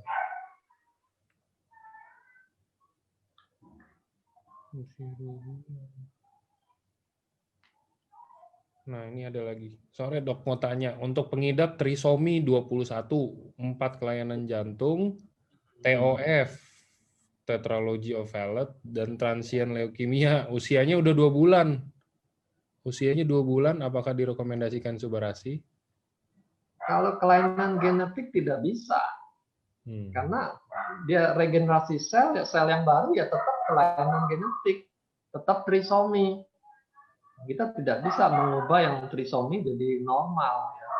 Regenerasi sel itu ya menghasilkan sel yang dari asalnya itu seperti apa ya diperbaiki.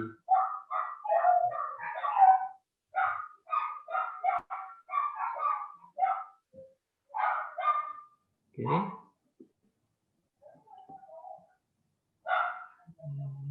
Dokter sudah.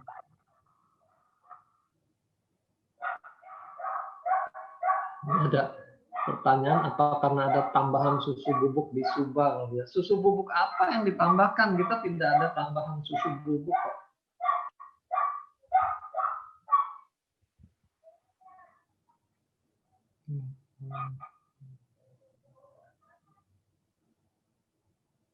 Ada yang tanya berapa miligram kandungan fruit flow. Itu nanti tanya Pak Niko lagi dah. Jadi buat dari saya sih itu sudah diperhitungkan para researcher ya. Kita ambil gampangnya aja. Oh iya, tadi yang sebelum dokter disconnected itu tadi endometriosis ya. Sebentar saya lupa ya, mana pertanyaannya. Ya, endometriosis itu salah satu kondisi di mana jaringan rahimnya itu tumbuh di luar. di luar rahim, gitu ya.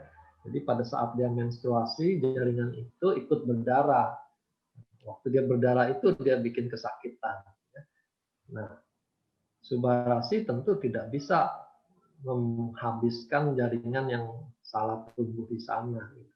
Tapi kita bisa membantu menekan peradangannya, menyeimbangkan hormonnya, sehingga nyerinya mungkin bisa berkurang walaupun endometriosisnya tetap saja ada di situ.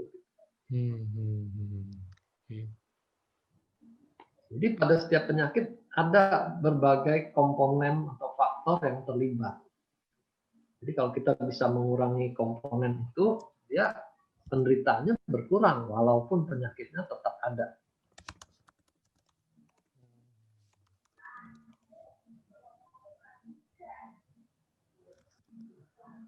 Oke.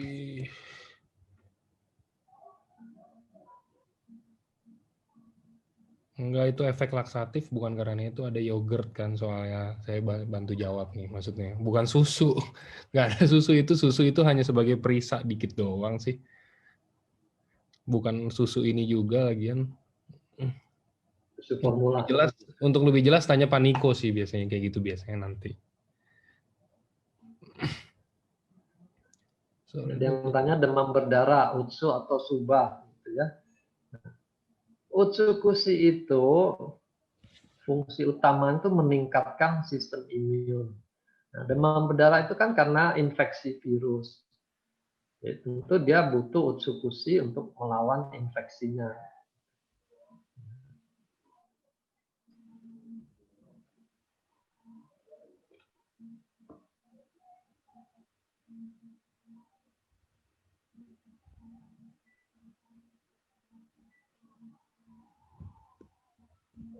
Ini ada yang tumor payudara kanan, juga pertanyaannya soal takarannya berapa, gitu ya. Jadi bukan soal tumornya di kanan atau di kiri, ukurannya seberapa, gitu. Tapi klinisnya bagaimana? Kalau berat badannya oke-oke, makan semua masih bagus, kan kita bisa perkirakan dia tidak bikin kerusakan yang banyak. Kita mulai saja dengan 2x1. Diobservasi apakah ada perbaikan. Kalau kurang kita naikkan 3x1 sampai 4x1. Kalau cancer tuh bisa sampai 6 saset per hari ya. Asal dia tidak bikin efek laksatif itu. Jadi kalau 6 saset dia mencret ya jangan dipaksakan, turun lagi. Tapi juga ada yang tanyakan berapa dosis maksimal. Kita tidak ada data maksimal itu berapa, karena kisaran untuk makanan itu praktis tuh besar dan aman. Sama seperti kita makan sepiring sama 3 piring itu tidak akan bikin kita jadi keracunan, hanya kekenyangan aja. Dan tentu dengan dosis yang makin besar, harganya makin mahal. Pertanyaannya apakah itu sebanding? Ya. Kalau makin besar khasiatnya juga makin besar, ya nggak apa-apa. Tapi kalau makin besar hasilnya sama, ngapain kita ambil dosis yang paling besar? Nah, itu gunanya evaluasi 3 bulan, 6 bulan, supaya kita bisa berhitung sendiri.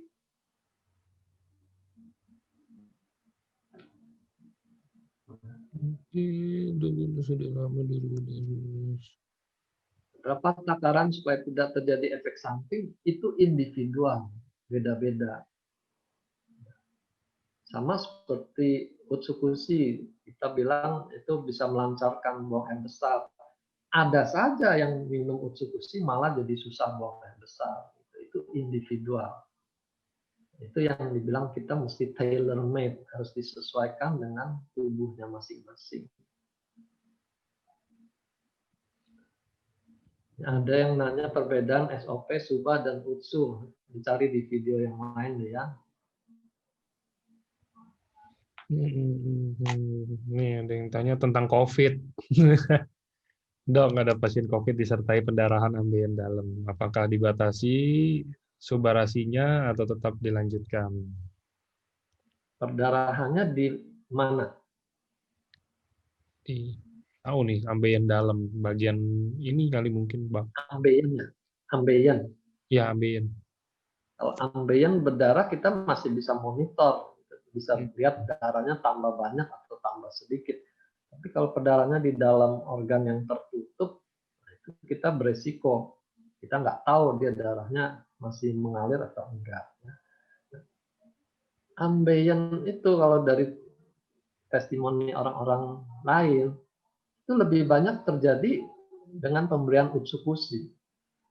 Ya, karena memang dia kerjanya kan lebih di usus besar. Hmm. Itu dikurangi saja utsukushinya. Pengalaman kita juga utsukushi itu untuk efek detoxnya tuh lebih kencang daripada efek SOP. Makanya saya selalu sarankan SOP saja dulu.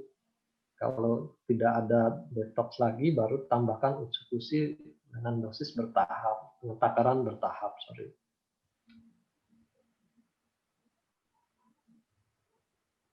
Hmm. Ada ini pertanyaan, pamannya sudah cuci darah tiap minggu, apakah bisa membaik lagi? Gitu ya. Nah, membaik itu kita jangan melulu tuh bahas ginjalnya. Gitu. Ada orang cuci darah tetap cuci darah, tapi kualitas hidupnya yang jauh lebih baik. Nah, itu mau disebut membaik atau enggak? Gitu, ya, nah, kita mesti melihat tuh secara holistik. Jangan melulu hanya indikator untuk ginjalnya. Gitu ya. Ada yang cuci darahnya bisa berkurang 3 kali jadi 2 kali. Tentu itu tergantung waktu dia start minum, kondisi ginjalnya seberapa parah. Ya.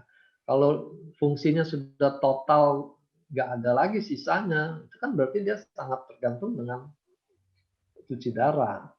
Kita hanya bisa perbaiki kualitas hidupnya, perbaiki organ-organ lainnya yang belum terkena komplikasi itu. Ya. Leukemia. Leukemia, Dok, bisa terbantu nggak? Yang tadi kan udah ada tuh di slide ya, leukemia ya. Leukemia itu masuk kanker darah. Hmm. Kanker darah itu berbeda dengan kanker lain yang bersifat padat, yang bisa diserang oleh NK cell, gitu, natural killer cell yang kita bisa harapkan dari efek utsukushi. Ya. Jadi dalam hal ini, leukemia kita tidak lawan dengan utsukushi karena mekanismenya tidak sama dengan kanker lainnya. Jadi kita berikan subarasi dengan harapan regenerasi sel yang sehatnya itu lebih bagus lagi sehingga kerusakannya tidak tambah parah. Nah, kalau utsukushi mau ditambahkan juga, dia membantu untuk detox di ususnya. Karena usus yang sehat juga akan membuat tubuhnya lebih sehat. Ya. Nah, itu cara pandang secara holistik juga. Jangan melulu hanya lihat kanker, ini lawannya utsukushi, jangan begitu.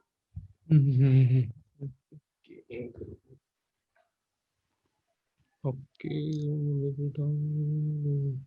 Dok, kalau yang buat diabetes, HIV, ginjal bocor, cuci darah, makronis, pencernaan, dan ada acer di lambung ataupun usus.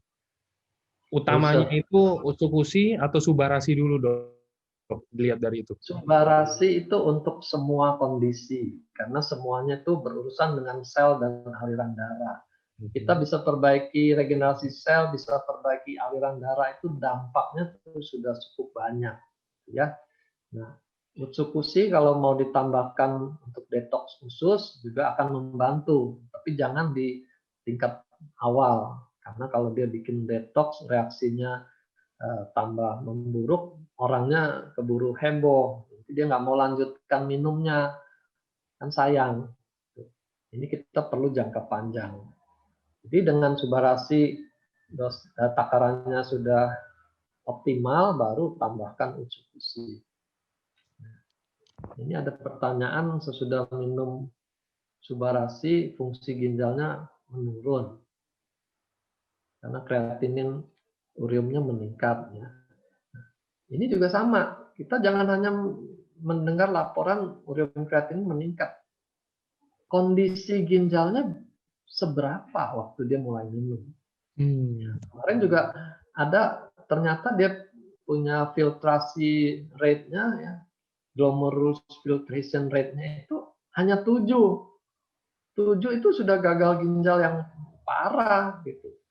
Jadi naik turunnya itu memang bisa terjadi kapan saja orang dia daya regenerasinya nggak keuber lagi gitu ya. Jadi jangan samakan semua ginjal tuh harus membaik kalau diberikan subarasi. Ya. Yang membaiknya cepat tentu karena kerusakannya belum berat. GFR-nya itu masih tinggi, masih 50, masih 40 gitu. Nah, kalau dia sudah 7, masa ceritanya mau disamakan dengan yang 40? Jadi kecilkan aja, selalu start low.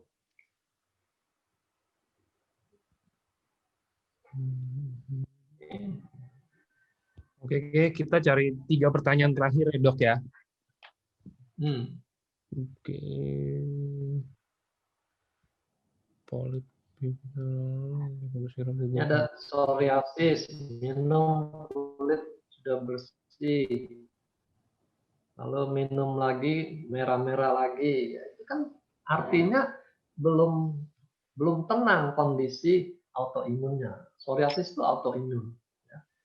Jadi autoimun itu proses yang kompleks. Jangan harap dengan satu box itu langsung jadi normal. Nggak perlu bikin spesialis autoimun, komunitas autoimun kalau solusinya begitu gampang. Ya, ini penyakit kompleks. Jadi dia bisa membaik itu kita sudah syukuri ada harapan daripada dia harus makan obat-obat menekan sistem imunnya seumur hidup. Nah, bersabarlah. Kalau dia kambuh lagi, dilihat takarannya apa, ketinggian bikin dia jadi flare atau dia sudah tambahkan eksekusi bikin dia jadi lebih aktif ya. Jadi pada autoimun jangan diberikan eksekusi dulu, subarasi dulu biar dia netralisir masalah autoimunnya itu. Nah, harus konsumsi berapa lama? Kita selalu bilang 3 bulan, 6 bulan untuk evaluasi. Ya, kalau 6 bulan dia belum stabil ya tentu kita akan teruskan. Yang penting dalam 3-6 bulan itu ada perbaikan enggak? Nih, ada yang bilang gini, Dok. Dok, tolong terangkan gaya hidup untuk para pemakai Utsu dan Subarasi, Dok. Jangan hanya minum Subarasi dan Utsu, tapi pantangan makan, pantangan gaya hidup, semua nggak dilakukan. Ya gitu kan, gimana mau sembuh? Tolong pencerahan, Dok. Gaya hidup ini yang singkat aja deh ya. Saya pakai 5 prinsip itu. 1, soal makan minum. Jadi sebisanya makan yang alamiah. Kalau kita banyak makanan olahan, itu kan otomatis ada pengawetnya, ada pewarnanya macam-macam yang alamiah. Lalu olahraga. Gak ada cara lain untuk menguatkan jantung selain olahraga. Karena itu otot harus dilatih. Kemudian pola tidur. Ya, kurang tidur tuh sudah pasti akan mengganggu seluruh sistem. Nah, kita punya energi itu juga dicas waktu kita tidur. Kalau kita kurang tidurnya, energinya pas-pasan, metabolisme semua juga akan turun. Ya. Lalu yang keempat tuh rekreasi, relaksasi. Jadi kita nggak bisa kerja terus, stres terus, itu pasti merusak. Itu kan ibarat mobil dibawa ngebut terus, nggak masuk ke pit stopnya ya rusaklah semuanya. Ya, kita perlu rekreasi, relaksasi. Yang kelima itu spiritualitas terkait dengan aspek mental juga. Kalau dia hidup isinya dengan kekhawatiran, kemarahan, kebencian, meminum subarasi berapa box juga tetap aja itu akan terjadi terus. Itu singkatnya, itu bisa jadi satu seminar tersendiri.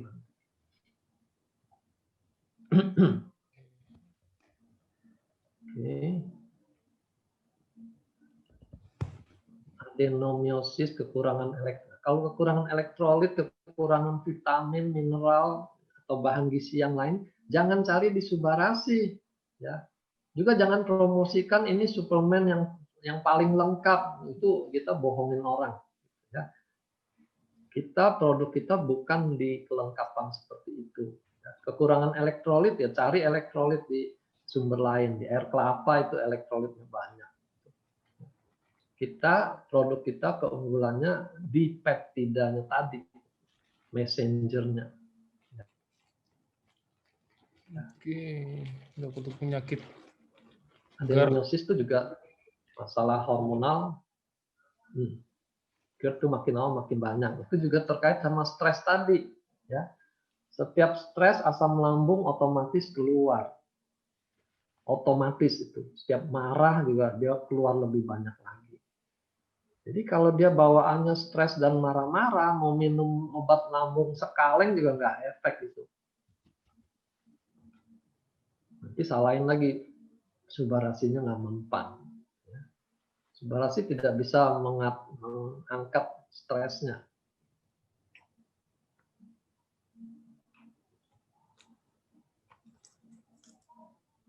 Oke sih, kayaknya pertanyaannya udah keluarnya itu lagi kayaknya dok. itu lagi. Pengulangan.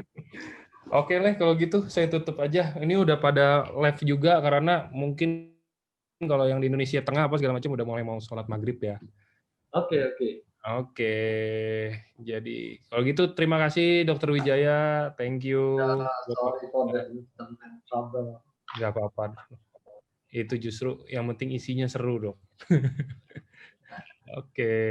Thank you juga buat semua teman-teman. Nanti sampai ketemu di hari Senin. Tapi Senin itu nanti sama Pak Niko. Pak Niko akan bawain goal setting part 2. Bentar lagi akan di-blast. Oke, terima kasih semuanya. Terima kasih dokter. Selamat sore. Happy weekend teman-teman.